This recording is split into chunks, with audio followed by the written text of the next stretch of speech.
नमस्कार। श्रीमद्वाल्मीकि रामायणे बालकाण्डे त्रिंशः सर्गः। अथ तो देशकालज्ञो राजपुत्रावरिन्दमो देशे काले च वाक्यज्ञा वब्रूतां कौशिकं वचः। तदनंतर देश और काल को जानने वाले शत्रुदमन भगवान श्री राम और लक्ष्मण, जो देश और काल के अनुसार बोलने योग्य वचन के मर्मज्ञ थे, कौशिक मुनि से इस प्रकार बोले। भगवन् श्रोतुमिच्छावो यस्मिन् काले निशाचरो संरक्षणीयो तो ब्रूहि नातिवर्तते तत्क्षणाम्। भगवान, हम दोनों यह सुनना चाहते हैं कि किस समय उन दोनों निशाचरों का आक्रमण होता है, जबकि हमें उन दोनों को यज्ञ भूमि में आने से रोकना है। कहीं ऐसा ना हो, असावधानी में ही वह समय हाथ से निकल जाए, अतः उसे बता दीजिए। एवं ब्रुवाणो काकुत्स्थो त्वर्माणो युयुत्सया सर्वे ते मुनयः प्रीता प्रशंस सुनृपात्मजो। ऐसी बात कहकर युद्ध की इच्छा से उतावले हुए उन दोनों कुकुत्स्थ वंशी राजकुमारों की ओर देखकर वे सब मुनि बड़े प्रसन्न हुए और उन दोनों बंधुओं की भूरी भूरी प्रशंसा करने लगे। अद्य प्रभृति षड्रात्रं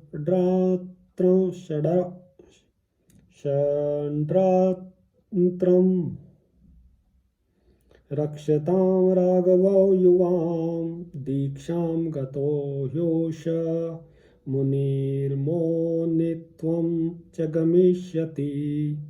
वे बोले, हे मुनिवर, विश्वामित्र की यज्ञ की दीक्षा तो ले चुके हैं, अतः मौन रहेंगे। अब दोनों रघुवंशी वीर सावधान होकर आज से 6 रातों तक इनके यज्ञ की रक्षा करते रहे। तौ तु तद्वचनं श्रुत्वा राजपुत्रो यशस्विनो अनीन्द्रं षड्होरात्रं तपोवनं रक्षताम। मुनियों का यह वचन सुनकर वे दोनों यशस्वी राजकुमार लगातार 6 दिन और 6 रात तक उस तपोवन की रक्षा करते रहे। इस बीच में उन्होंने नींद भी नहीं ली। उपासांच क्रतुर्वीरो यत्तो परम धन्विनो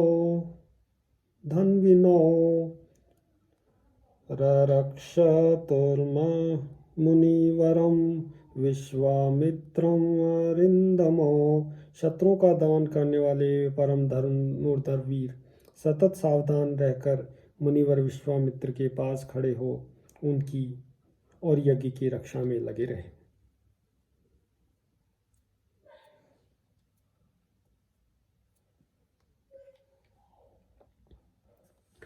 अथ काले गते तस्मिन् षष्ठे अहनि तदा गते सौमित्रिं ब्रवीद रामो यत्तो भव समाहितः। इस प्रकार कुछ काल बीत जाने पर जब छठा दिन आया, तब श्री राम भगवान ने सुमित्रा कुमार लक्ष्मण से कहा, हे लक्ष्मण, तुम अपने चित्त को एकाग्र करके सावधान हो जाओ। रामस्यैवं ब्रुवाणस्य त्वरितस्य युयुत्सया प्रज्ज्वाल ततो वेदिः सोपाध्याय पुरोहिता। युद्ध की इच्छा से शीघ्रता करते हुए श्री राम इस प्रकार कह ही रहे थे कि उपाध्याय ब्रह्मा, पुरोहित उपद्रष्टा तथा अन्यान्य ऋत्विजों से घिरी हुई यज्ञ की वेदी सहसा प्रज्वलित हो उठी। वेदी का यह जलना राक्षसों के आगमन का सूचक था। सदर्भ चमसस्त्रुका ससमित कुसुमोच्चया विश्वामित्रेण सहिता वेदिर्जज्वाल सर्त्विजा। इसके बाद कुछ चमस, श्रुक, समिधा और फूलों के ढेर से सुशोभित होने वाली विश्वामित्र तथा ऋत्विजों सहित जो यज्ञ की वेदी थी उस पर आहवनी अग्नि प्रज्वलित हुई। अग्नि का यह प्रज्वलन यज्ञ के उद्देश्य से हुआ था। मंत्रवच्च यथा न्यायं यज्ञो असो संप्रवर्तते आकाशे च महान शब्द प्रादुरासीद भयानकः। फिर तो शास्त्रीय विधि के अनुसार वेद मंत्रों के उच्चारण पूर्वक उस यज्ञ का कार्य प्रारंभ हुआ। इसी समय आकाश में बड़े जोर का शब्द हुआ जो बड़ा भयानक था। अवार्य गगनम मेघो यथा प्रावृषि दृश्यते तथा मायां विकुर्वाणो राक्षसावभ्यधावताम् मारीचस्य सुबाहुश्च तयोरनुचरास्तथा आगम्य भीमसंकाशा रुधिरोदघाना वासृजन। जैसे वर्षा काल में मेघों की घटा सारे आकाश को घेर कर छाई हुई दिखाई देती है, उसी प्रकार मारीच और सुबाहु नामक राक्षस सब ओर अपनी माया फैलाते हुए यज्ञ मंडल की ओर दौड़े आ रहे थे। उनके अनुचर भी साथ थे। उन भयंकर राक्षसों ने वहां आकर रक्त की धाराएं बरसाना आरंभ कर दिया। ताम तेन रुधिरोदघेन वेदीं वीक्ष्य समुक्षितां सहसा विद्रुतो रामस्तान् पश्यत्ततो दिवि तावापतन्नो सहसा दृष्ट्वा राजीवलोचनः लक्ष्मणं त्वभिसंप्रेक्ष्य रामो वचनं ब्रवीत्। रक्त के उस प्रवाह से यज्ञ वेदी के आसपास की भूमि को भीगी हुई देखकर रामचंद्र जी सहसा दौड़े और इधर उधर दृष्टि डालने पर उन्होंने उन राक्षसों को आकाश में स्थित देखा। मारीच और सुबाहु को सहसा आते हुए देख कमल नयन श्री राम भगवान ने लक्ष्मण की ओर देखकर कहा, पश्य लक्ष्मण दुर्वृत्तान् राक्षसान् पिशिताशनान् मानवास्त्र समाधूता नलिनेन यथा घनान् करिष्यामि न संदेहो नोत्सहे हंतुमीदृशान्। लक्ष्मण, यह देखो मांस भक्षण करने वाले दुराचारी राक्षस आ पहुँचे। मैं मानवास्त्र से इन सबको उसी प्रकार मार भगाऊंगा जैसे वायु के वेग से बादल छिन्न भिन्न हो जाते हैं। मेरे इस कथन में तनिक भी संदेह नहीं है। ऐसे कायरों को मैं मारना नहीं चाहता। इत्युक्त्वा वचनं रामश्चापे संघाय वेगवान् मानवं परमोदारमस्त्रं परं भास्वरं चिक्षेप परम क्रुद्धो मारीचोरसी राघवः। ऐसा कहकर वेगशाली श्री राम भगवान अपने धनुष पर परम उदार मानवास्त्र का संघान किया। वह अस्त्र अत्यंत तेजस्वी था। राम भगवान ने बड़े रोष में भरकर मारीच की छाती में उस बाण का प्रहार किया। सतेन परमास्त्रेण मानवेन समाहतः संपूर्णं योजन शतं क्षिप्त सागर संप्लवे। उस उत्तम मानवास्त्र का गहरा आघात लगने से मारीच पूरे 100 योजन की दूरी पर समुद्र के जल में जा गिरा। विचेतनं विघूर्णन्तं शीतेषु बलपीडितं निरस्तं दृश्यमारीचं रामो लक्ष्मणं ब्रवीत्। शीतेषु नामक मानवास्त्र से पीड़ित हो मारीच अचेत सा होकर चक्कर काटता हुआ दूर चला जा रहा है। यह देखकर श्री राम ने लक्ष्मण से कहा, पश्य लक्ष्मण शीतेषु मानवं मनुसंहितं मोहयित्वा नयत्येनं न च प्राणैर्वियुज्यते।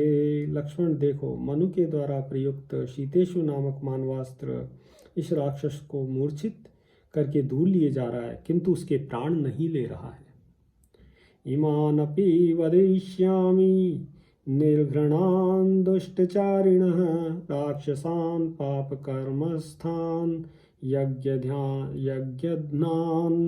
रुधिराशनान्।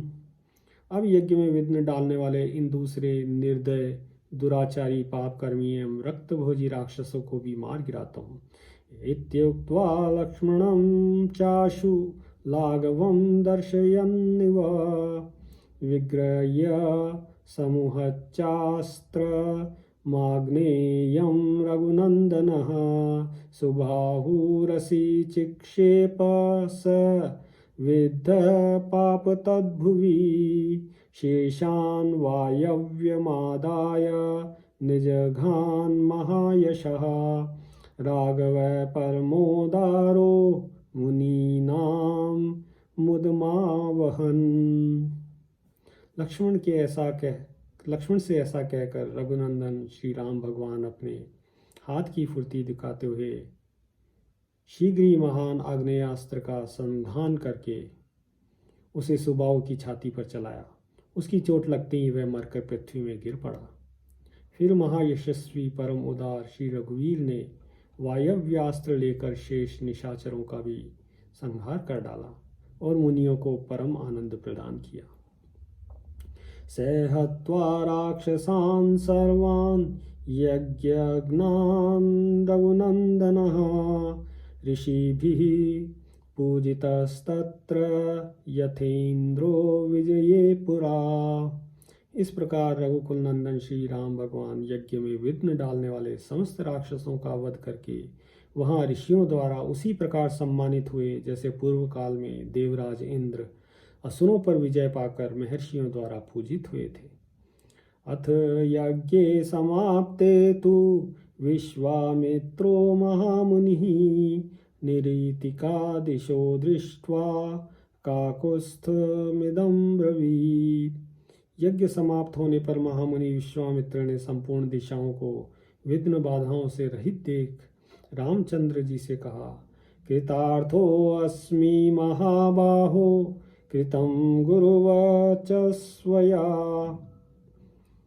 गुरुवचस्त्वया सिद्धाश्रममिदं सत्यं कृतं वीर महायशः स हि रामं प्रशस्यैवं ताभ्यां संध्यामुपागतम्। महाबाहो, मैं तुम्हें पाकर कृतार्थ हो गया। तुमने गुरु की आज्ञा का संपूर्ण रूप से पालन किया। महायशस्वी वीर, तुमने इस सिद्धाश्रम का नाम सार्थक कर दिया। इस प्रकार श्री रामचंद्र भगवान की प्रशंसा करके मुनि ने उन दोनों भाइयों के साथ संध्योपासना की। इत्यार्षे श्रीमद् रामायणे वाल्मीकिये आदिकाव्ये बालकांडे 30 सर्ग। सियावर रामचंद्र पद जय शरणम्।